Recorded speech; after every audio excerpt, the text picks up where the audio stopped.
it's often Hindus and Muslims that have to work alongside to make this piece of sari. And it's just like this really beautiful thing that we got to witness and then do a piece on. And I think that those are things that like always blow my mind. Hello all and welcome to my channel. Today I have a very special guest with me and it is Naley by nature. She is my first guest to ever come onto my channel and I am so honored. I'm honored. And we are actually very good friends. Naley is a very special person to me and she does a lot of great work. She also is on YouTube. She's on TikTok. She's on Instagram. She's documented people's lives in India. She's done work with shops in Vietnam and she's been on the ground in Palestine, and she is very near and dear to my heart. And she's moved a lot of people with the stuff that she does. So today we are going to go into some topics and have a conversation about what she discovered in her times in India, her times in Palestine, and we're gonna chat. And as you all know, my name is Yasmin, but everybody calls me Yaya, and I'm very happy to have Naley here today.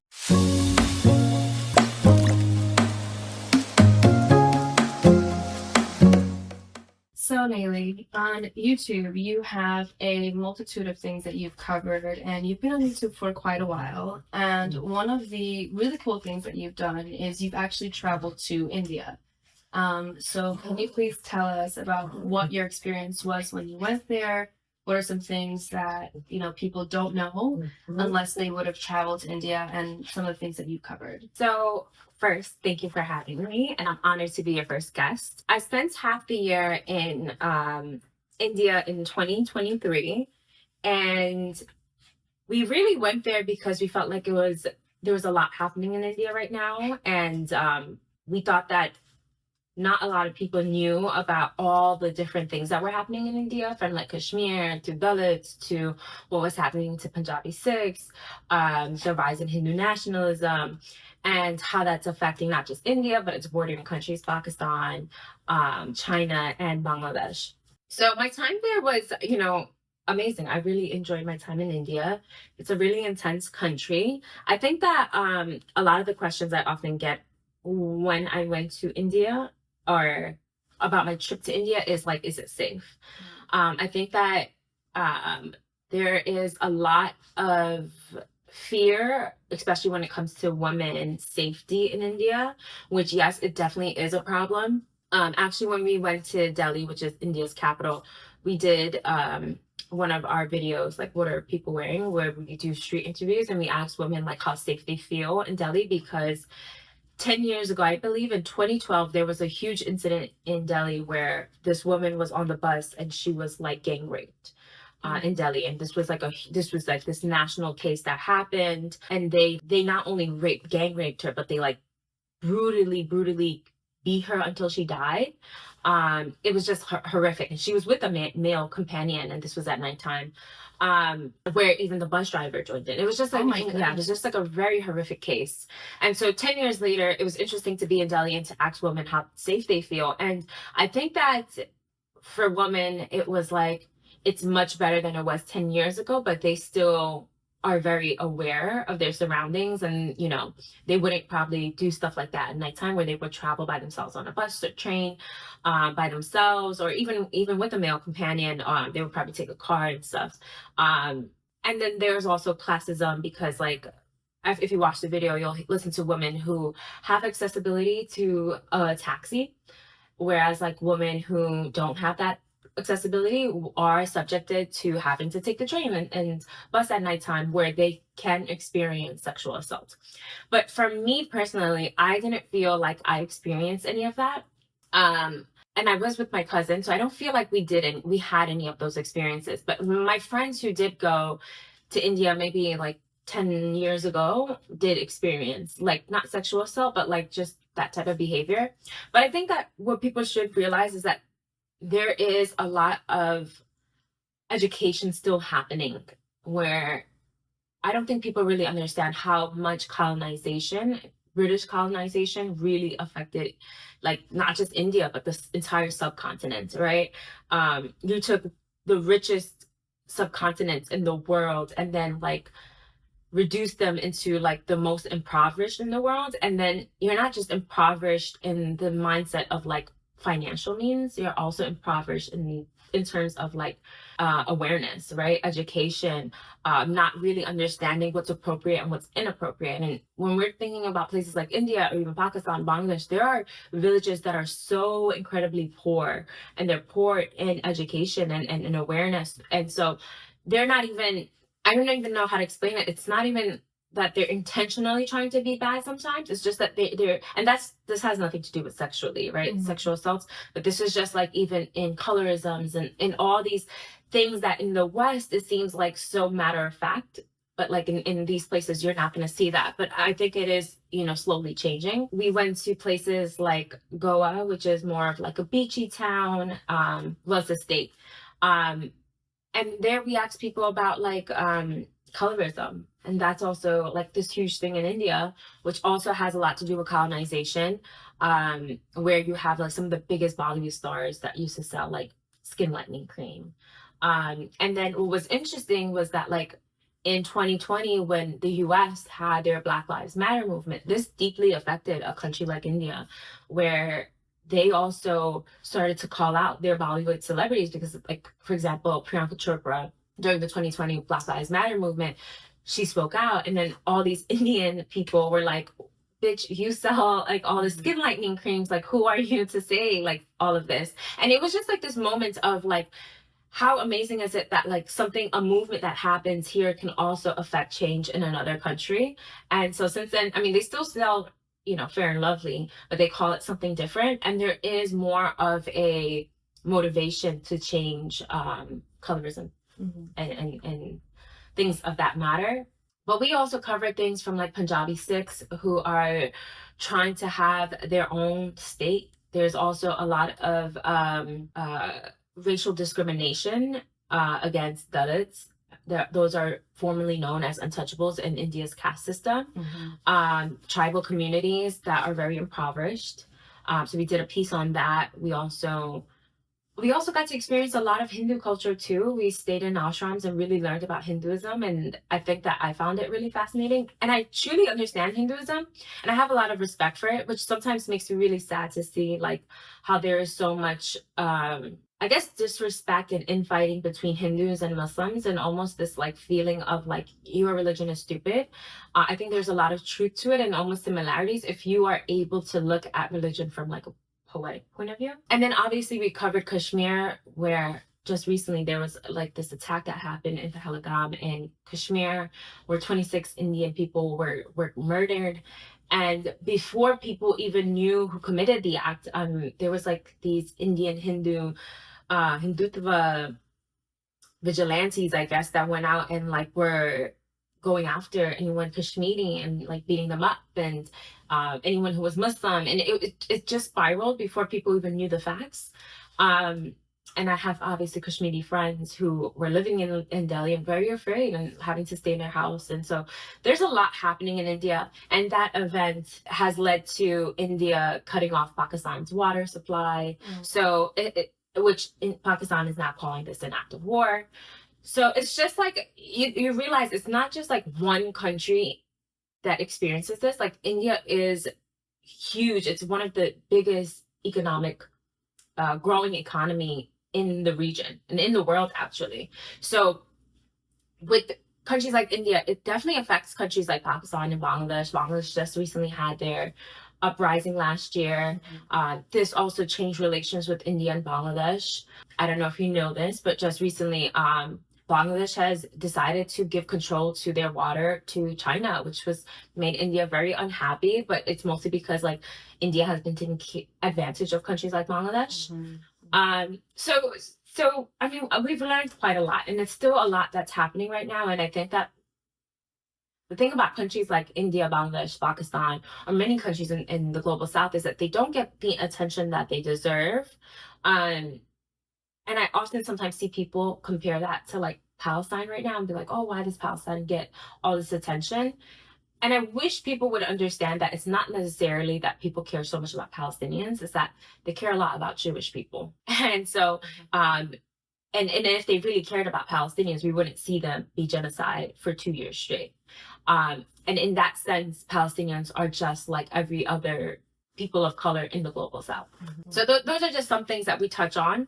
I think culturally we try to also spotlight the good that's happening, right? Like there's so much history and knowledge and just like amazing things that are happening in the global south, where it comes from garments to food to religion, spirituality. There's just so much there that doesn't get its recognition, and so we do try to spotlight that, like how to make biryani, how is silk made, how, like in India, for example, there's a state called Varanasi, and they make these Banarasi saris, and it's like these silk saris that are made, and this is like something that's hundreds and hundreds of years old, this like craft to make them. And to make this sari, it's often Hindus and Muslims that have to work alongside to make this piece of sari. And it's just like this really beautiful thing that we got to witness and then do a piece on. And I think that those are things that like always blow my mind. And I wish people understood like the craftsmanship and just like the care and nurture it takes to make such a thing. And that comes from like the global south. Mm-hmm. No, absolutely, absolutely. I mean, that's incredible. I think like actually being on the ground and witnessing that, and it's great to hear that there's progress and people addressing things like colorism, which is so major, I think, in all of the global south, but especially in brown countries and you know, in the Middle East especially. I see it a lot too. It's very unfortunate. I don't think that people even talk about like how people talk about colorism and anti-blackness, but they don't really talk about like what it stems from, which is probably the problem, because if we're not addressing the root, then we're not actually finding solutions. And like a lot of colorism and anti-blackness comes from the fact that you were colonized. You were colonized by Europeans who infiltrated your mindset, right? And this is not just like a couple years, this is hundreds of years. Like the people in the global south did not just wake up and have hatred towards their own or like dark-skinned people. This is hundreds of years of indoctrination, of truly believing, like even in Hollywood, like the main character for any film, it's not going to be a dark-skinned brown woman. It wouldn't even be me. It would be a very light-skinned, you know, white-skinned Bollywood Indian woman who would be the main character. And that is just like hundreds of years of indoctrination. And I think that sometimes, and even in Black communities, they also experience colorisms themselves, right? I think it's really important to talk about this more often so that we can find the solutions, and we're bringing awareness to it, because that is the only way we actually find solution. You can't, like, I feel like there are people even within my family who have this mindset, even especially for me growing up and being brown skinned. And it took so long for me to like realize like they weren't being purposely mean. This is just like their own indoctrination, and like having to deal with that on my own. But also just realizing like, okay, like what now? And it really takes having these conversations to like make things better or to find solutions. Absolutely. And that's such a great point. It's true. And even like separating religions, you know, it's that the 100-year-old sari, where Muslims and Hindus created together. There's such a rich history of like Muslims and Hindus creating beautiful architecture in India and all over. So it really sucks to see like so much division. And yeah, where does it come from?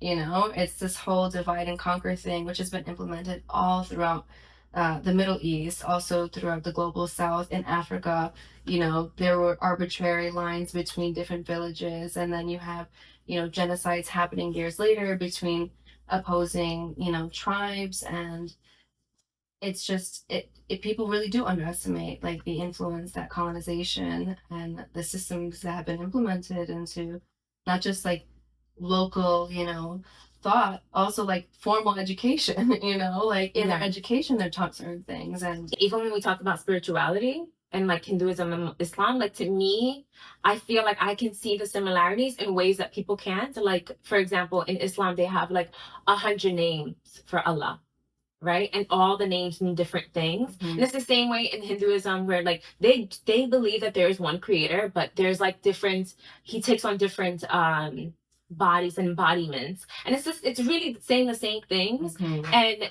it's like one religion is like monotheist. What is it? Monotheistic. Yeah. And one is like polytheistic. And it's like really but in Hinduism, they do believe in one creator.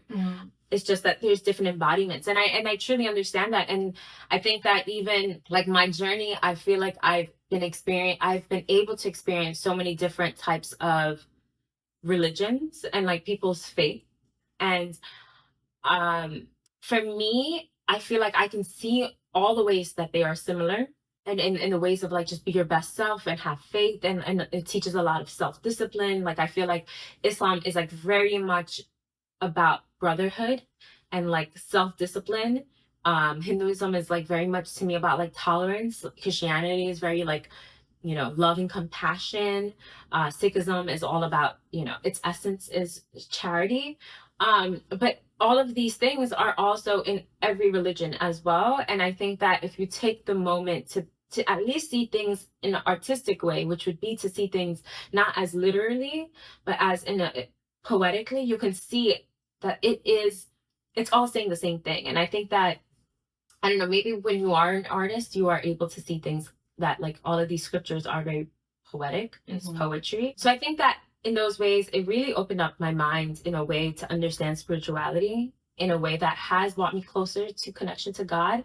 And also just seeing the ways that like people devote themselves to God in many different ways. Like in Hinduism, people won't eat beef. That's their way of showing devotion to God and to this animal that has provided for them. Or in Islam, they don't eat pork, and like this is a dirty animal. Or in Islam, they pray 5 times a day, and another religion they pray every Sunday, and on. You just see all the different ways that people devote themselves, and that's just been like really interesting to witness and experience. Yeah, absolutely.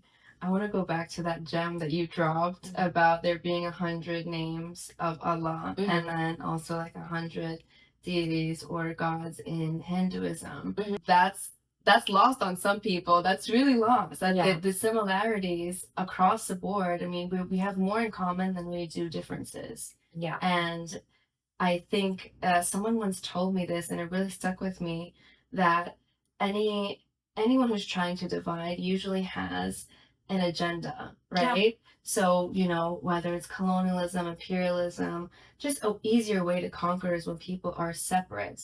And then, unfortunately, hate is such an easy thing to fuel. It's very much, and, it's easy to, like, have one kind of people as a scapegoat and, like, just push all of your prejudice on one type of people and to try to differentiate yourself from them.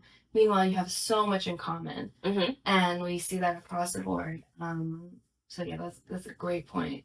I think that, when I was in India, I've talked to people who were Modi supporters, who is the Prime Minister of India, and his party is very much Hindutva. They push a lot of agendas where it's like anti-Islam, and a lot of them who support Modi know that he's doing this on purpose. They know that the government is propagandizing and creating division, but they also know that they use it and a means to get votes, right? Because again, it is easier to create division to win power. And we see that happen over and over again. And it doesn't matter how much it happens. Like when it happens, people are just so unaware of it. And it happens here in our country too right now. I mean, I was recently watching Mad Men. And it's been so long. It's been such a great show. I just rewatched it. So Mad Men is about this advertising company in the 1960s, and this Israeli tourism company comes to them and they're like, hey, we want you guys to help us bring tourism to Israel. And so they're trying to figure out how like to make Israel more attractive in the 1960s. And so they're like, okay, well, the Israelis that are there don't look like the Jews over here, and like they look better, and they're trying to find a way to make it more appealing, they're trying to conjure this like love story between America and the US. And there was one part that was really interesting to me where Don Draper goes to this woman he's seeing, who's a Jewish woman, and he's just like, why aren't you there? And she's like, well, I'm an American Jew. And she's like, I'll go visit. But she's like, I'm not Israeli, I'm an American Jew. And she's like, but to me, she's like, that country stands is more of an idea than it is a place. And I thought about that and I was like, this is what advertising is, right? Mm-hmm. It's like you create, and that is what hatred does too. It's like you create a concept, an idea, and people buy into the concept. And I thought that it was such a hard line to me. And I was just like, this is what America is also about. It's like when you think about the American dream, that was also advertising. And really, like one of my friends too, she's always like, America's best exporter is that it's built on a lie. It's the lies that it spews. That's its number one exporter. And I was like, yes. And of course, America and Israel is going to have this like amazing love story because that's what they do. They're advertising, you know, this utopia. And really they cannot deliver. But I see that even everywhere around the world where if you have enough, and this is where I used to work in advertising. So I've seen, watching Mad Men makes me realize like how much advertising has evolved. Because when I was working in advertising ad agencies, they've collected so much information on us that they understand you so well that they have curated specific advertising for you to help you realize what you want. Or like to make you vote, to make you think in a way that they already know you and they know what's going to like get you to vote a certain way, to think a certain way. And this is what governments around the world are doing to us, is that they know how to emotionally trigger you. And if someone can emotionally trigger you, then they can control you. And these are the things that I literally stay up thinking about, because I'm like, how much are we thinking for ourselves, right? And how much are we buying into all of this?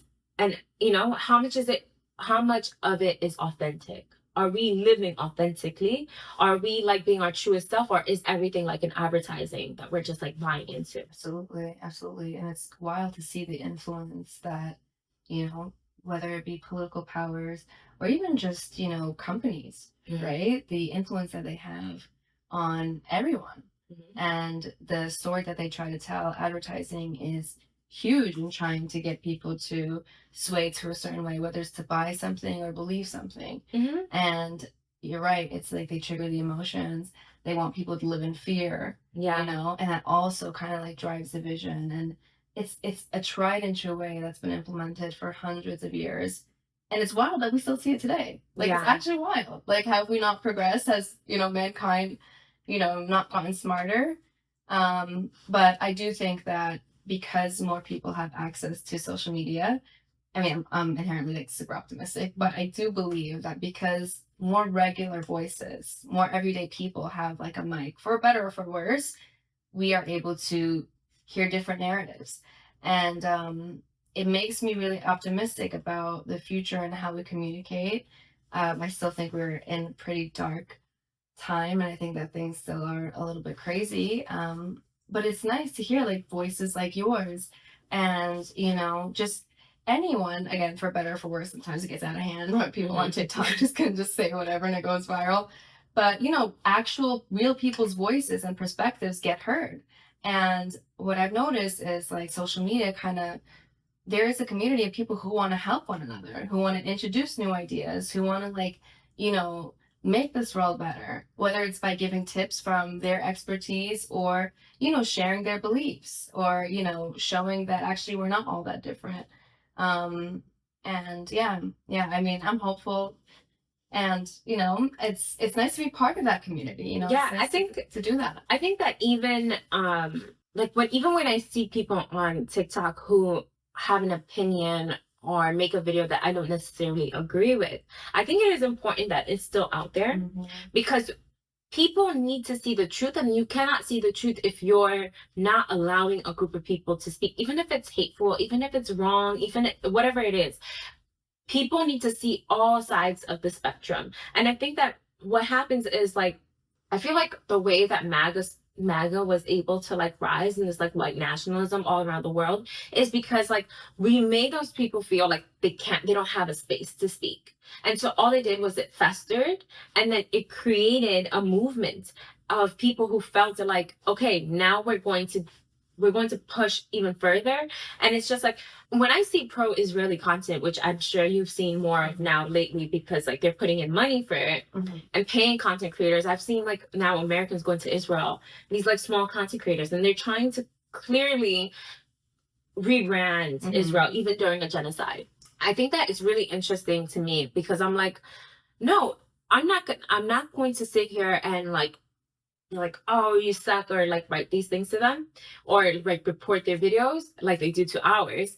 But I think that people can see for themselves what is the truth by looking at both sides. I agree. And it's like, okay, how are Palestinians living in Gaza, and then how are the Israelis having fun and enjoying life and laughing? And they can make those observations themselves. And honestly, they do have to work for us anyways. It's, I couldn't agree more. I mean, I get a lot of crap for this, but like, I try my hardest to speak with people who, have certain beliefs, like Zionists, for example. I mean, I've known so many, just like living in New York, living in Manhattan, and just a lot of people who I know are Zionists, and a lot of people I get to know, I know, have pro-Israeli views, but then they'll tell me like, but I really am for the Palestinians. I really am for the Palestinians. And they say that they want peace. And it gives me a glimmer of hope, but then they'll go back and say, but, I actually had somebody say this to me the other day. They were like, the worst thing for Palestinians is the Palestinians. And I'm just like, okay. But this is a product of constantly being fed misinformation. I've had someone literally tell me, we were having a discussion as it's going to happen, right, about, what was happening. And they were telling me that, Hamas went into Israel and they chopped off people's breasts and all that. And I was like, listen, it's terrible that people were killed. I want you to show me all kinds of evidence of everything that you said, and I will agree with what you're saying. Like, just pull it up, just show it to me. And they can't. They don't want to. They're like, no, They're like, no, we don't need to, let's change the subject. Or like, they just won't. Yeah. And I'm like, well, show me where you're getting this information from. Show me what's having you say to a Palestinian, the worst thing for Palestinians is Palestinians. Show me where you're getting this information from. There's also decades of people, of anti-Arab propaganda, right? It's like how to demonize Arabs as being incapable, of being corrupt, of being, unable to organize, of, I remember talking to this Israeli, and he's like, Arabs have so much money, and, all they do is spend it on cars and stuff. And obviously he's talking about Gulf Arabs, which also, by the way, it's like, the Arabs are not a monolith. No. There's so many Arabs, and like there's Arabs in North African Arabs. They have a different culture. You have the Arabs in the Levantine, they have a different culture, and the Gulf Arabs, and like every country has their own type of culture. So I think like even bulking Arabs into one group is like so racist to me. It is. And also to say that they're incapable, I think like, I don't know, it makes me so upset. This goes back to what I was saying about like people going, like, why do people care so much about Palestinians? And like, they'll try to make, I've seen so many TikToks where people try to make it seem like people only care about Palestinians because of their proximity to whiteness. And I'm like, well, okay, let's take a moment to unpack that, because if that was true, then what about Iraq? What about Syria? What about Lebanon that they're bombing right now? What about, Libya, that's not even, I mean, it's North African, but what about them? What about Yemen? What about Afghanistan? They're not Arabs, but you get what I'm trying to say? And it's like, if this was about proximity to whiteness, where was the world caring about this? This is not about Palestinians' proximity to whiteness. This has everything to do with the world's eyes on Jewish people. The world cares. I mean, every year there's a movie and new TV show about the Holocaust and World War II, and it's constantly to remind us of this horrible atrocity that happened to Jewish people, and why we need to make sure that Jewish people are constantly protected. And then when we talk about, Israel and Palestine, everyone all of a sudden feels so conflicted. Oh, this is a complicated topic. For what? And it's because you have Jewish people as the oppressor, and people don't know in their minds how to contextualize this entire genocide. They're like, wait, how can it be that the people who were being genocided, 6 million Jewish people died, are now the same people who are committing a genocide and occupying another group of people. But this is all, again, this is Zionism being used for an agenda, because Zionism really isn't Judaism. Yeah, it's not. Yeah. And this, it's not. It's not. And you see that even now, where I've seen like Bill Maher, who was like, he said something like, oh, like, I don't agree with Mahmoud Khalil and I hate him and blah, blah, blah, but I don't feel like he should be deported because of free speech. And it's because people like Bill Maher, who are Zionist Jewish people, they realize that the American government is using anti-Semitism to change laws, to change rights to freedom of speech, and that it's actually buying into the trope of Jewish people controlling the world. Yeah. You know, it's not actually stopping anti-Semitism, no, it's perpetuating it. It's fueling it, for sure, for sure. And it's really wild that it's having a religion, they're doing all this in the name of religion, because now you truly are putting Jewish people on the spotlight in a very negative way. And you are reinforcing certain tropes. And you're doing it for what? In the name of a political agenda. Because that's what Zionism is. It's politicizing Judaism, right? It's the same way that ISIS has made, Muslims look terrible. Because they politicize Islam. They're doing it as a means to, conquer and increase and, get more land or whatever it is. And ISIS, by the way, is made by the U.S. Yeah, I stand on that. And they're doing it behind the name of Islam. Regardless, it's like, and it's many Muslims have suffered because of it. Yeah. And I'm pretty sure Zionists have been using religion in the same way, and it's truly unfortunate, because it's like now first of all, everyone's now divided. Everyone kind of has their identity tied into, how they're going to perceive the truth, how they're going to perceive anything, which is not the way to live. This is not the way we progress, right? And this fear mongering also, and kind of like just having a group of people. I mean, like what you mentioned, how like every year there's a new movement, or we're like constantly reminded of, like the Holocaust and things like that. And I think that this is done, by design, in a way that, like, in the same way in Nazi Germany, a big fear was that the German motherland was going to go away, that Germans were no longer that Germans' lives were at risk because of, the Jewish people and the non-Jewish people who were infiltrating in the German bloodline and all these things. This has been fed into people's minds, and people were genuinely getting scared, and it was like at a time of economic crisis as well, so that fed even further into it.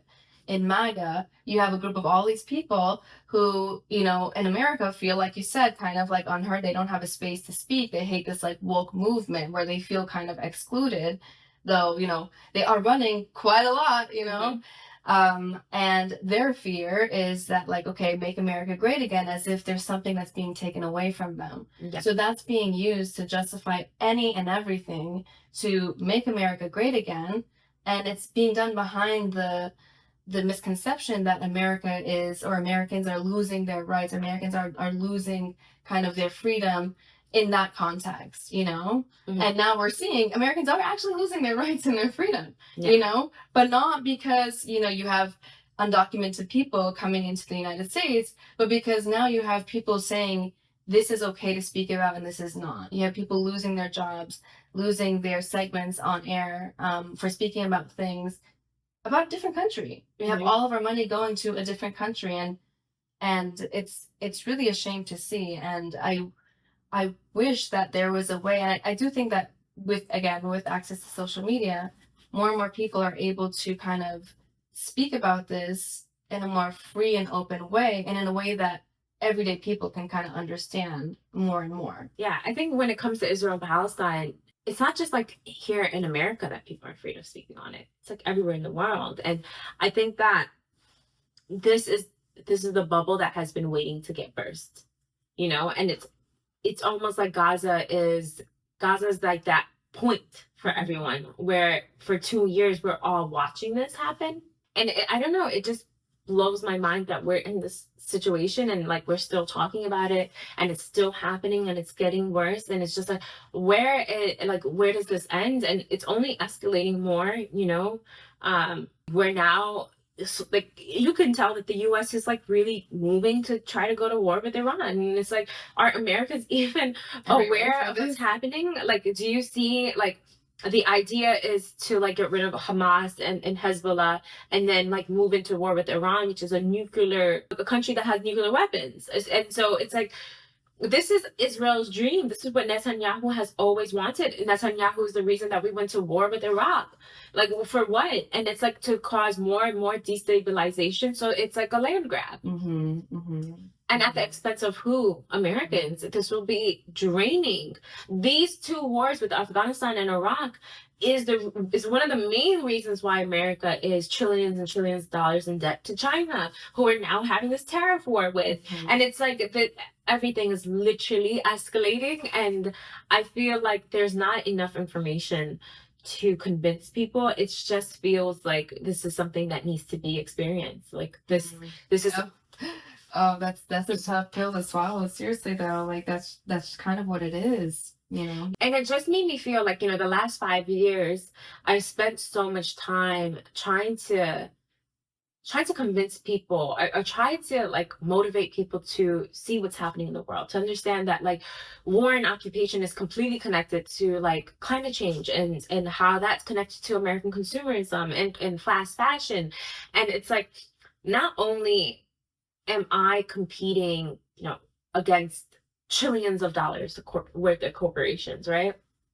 And media and advertising, but now I'm also competing against my peers, right? Because it's like everyone on TikTok is putting out a message that is living in someone's subconscious, and we're kind of competing for their attention.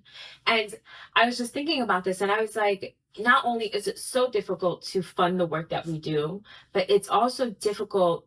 Now it's like I'm competing against people who are just trying to live. Like, my enemies are not these people who are selling things on TikTok Shop, and I'm not even mad at them. They're just a product of a fucked up system. But it just made me sometimes feel like, should I just throw in the towel? Like, is this even, what am I working towards, right? And all you really can do is like just do your best and like hope that things get better. But I genuinely just feel like I'm at that place where I'm realizing that like this is, maybe things have to get really bad before it gets better. And it's like I can only focus on like what I do and like hope that there is meaning to it, and yeah. I mean, I meet so many people who are making clothing that, like no collective or nor black nor white, and they make these clothing and they try to pay people really good wages and use really good materials, and they're competing against these huge billion-dollar companies. And it just sometimes triggers me so much. But yeah, I do hold on to that hope that like things do get better, and like now at least there are voices that can speak on this. But yeah, unfortunately, it feels like maybe things do have to get worse before they get better. Yeah, it's real. And it's understandable why you'd feel like so overwhelmed and just literally want to throw in the towel, because it's like such a giant beast to go up against. But one time, Serena Williams, the tennis champion, she said this thing, like this was years ago, and I still remember it. On International Women's Day. And she was like, the things that I do today, I know I'm not gonna necessarily move the needle tomorrow, or maybe in my lifetime. I'm totally paraphrasing, but her point was that if it's not today, she's at least paving the way for the next generations to make it easier for the next generation. And I think that's something that we all hold on to. Yes. And that's really like where the hope is. Like, we may or may not see it in our lifetime, but as long as we are contributing to the path that is going to make things better, somebody will down the line, or things will at least get better and will contribute to that progress. I hope so too. I seen do you know Nemesis, Palestinian singer? So she has a song called Chemical Mark, and I'll end on this. But she said that I was at an event and she was saying how she wrote the song because she was like fascinated and obsessed with this experiment about these rats. And she was like, there was these rats that kept eating up like a cherry blossom tree. I could literally, I don't know what kind of tree. I'm thinking it was a cherry blossom tree. And that to stop the rats or mice from like eating at this tree, these scientists put like shocks on their feet. So every time they would go by the tree, they would get shocked. And so obviously the mice or rats stopped going by the tree.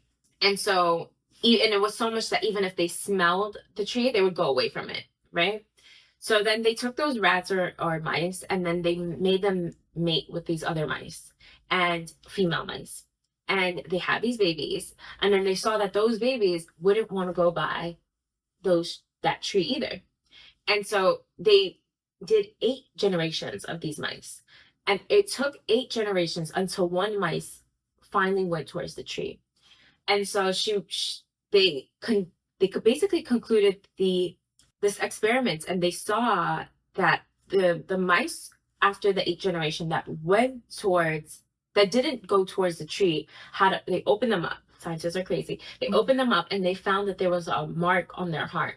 And she basically was like, this reminded her so much of Palestinians, of how it took like generations and generations of like each generation paved the path more and more for the next generation to fight, you know? And I think about this and I'm like, this generation of Palestinians really made sure that the world would not forget like what's happened. And it's just like really beautiful. Yeah, I love that you mentioned that. It's true. We talked about this before. One of the things that India specifically really is very helpful in kind of contextualizing all the horrors that we're seeing today in Palestine, because they undergone hundreds and hundreds of years of very similar brutality. I mean, like famines, you know, a lot of what we're seeing now in Palestine and Gaza especially.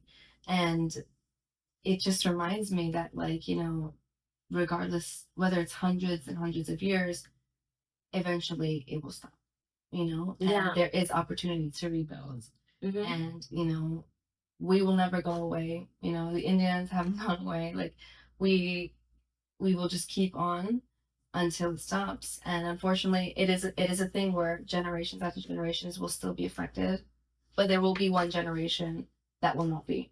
Yeah. You know, and we're doing it for that generation. And it's just, you know, a crazy symptom of what I don't really know why the world is like this. You know, I'm trying to figure it out every single day, but it's something that I think many people have experienced. And, you know, as a Palestinian, it gave me a lot of, it just really grounded me learning about how other nations kind of went through that. And is actually a perfect segue into kind of like the final questions and piece of our segment here. And I just want to know if when you were in India, or any of the places that you visited, were there any glimmers of hope for progress, aside from, you know, things like addressing colorism? Did you see anything specific to people kind of working against things that are byproduct of colonialism and things of that nature in your travels? Like, you need solutions? Glimmers of hope. I think that there's always glimmers of hope, right? I think when I went to Vietnam went through, you know, they call it the American War. We call it the Vietnam War, which was very brutal. And I think it's really interesting to see how far Vietnam has come. It's like this beautiful country that didn't bow down to the US. They had a saying, and my friend Ashley told me this. She said that during the Vietnam War, the Vietnamese had a saying, the Vietnamese resistance was that you're going to get tired of killing us before we get tired of dying. And I think that really made me feel like there was glimmers of hope. But then when I went to Vietnam and I would see the solidarity between Vietnamese people and Palestinians, and like, wow, this is decades of solidarity, right? And how much Palestinians were part of this movement and the freedom movement that was happening in the 60s and 70s all across the world, with Cuba, with the Black American civil rights movement. I mean, Palestinians were there, they were present, and they were also fighting. And I think that they are the last to receive their independence and their freedom, and they're still out here, and they still have the solidarity of the world, you know? I had a friend named Abdullah, and he was like, do you know how hard it is? He's Palestinian. He was like, do you know how hard it is to know that the entire world is against you, but the entire world is still with you? And I was like, that's so true. It's like all these governments are like against you, but like the people really are with you. And I think that really gives me glimmers of hope when I see millions of people who get up on their weekends to go protest, you know, who spend their time to like do their part for this. And I think that people can see that this is so fucked up, you know. Palestine to me is like the litmus test. And I think that this is the thing, that I always saw that Palestine was like the mecca of all of this, of all of the fucked up shit that's happening in the world, was because like when you create a place and Palestine, like you could talk about Congo, you could talk about Sudan, you could talk about Kashmir, you could talk about any other conflict, war, genocide that's happening in the world. But when it comes to Palestine, this is the one place you can't speak of. And despite this, people are willing to lose their livelihood. People are willing to make those sacrifices to speak on, to do the right thing. And that is my biggest glimmer of hope, is that, yeah, I think that this will inspire us to talk about all the other situations that are happening in the world. I mean, like, because of Palestine, I know what's happening in Congo and Sudan. I know what's happening in Haiti. And I think that that will only spread. People will only learn more and more about the atrocities that are happening in the world. And that's my glimmer of hope. Yeah. Wow. It's beautiful. Thank you. Thank you, Naley. Thank you so much for coming on here. I hope you guys enjoyed this. You can find Naley on TikTok. Her handle is Naley by Nature. You can see her documentaries on YouTube as well, and her travels. And she speaks on TikTok and Instagram. And I believe you're on X as well. And yeah, this is Naley by Nature. Thank you guys again for watching. And thank you, Naley, for joining me. This was a really great discussion. Thank you so much for having me. Thank you. Don't forget to like, comment, share, and subscribe. And as always, I'll see you on the next video, and all sources in the comments.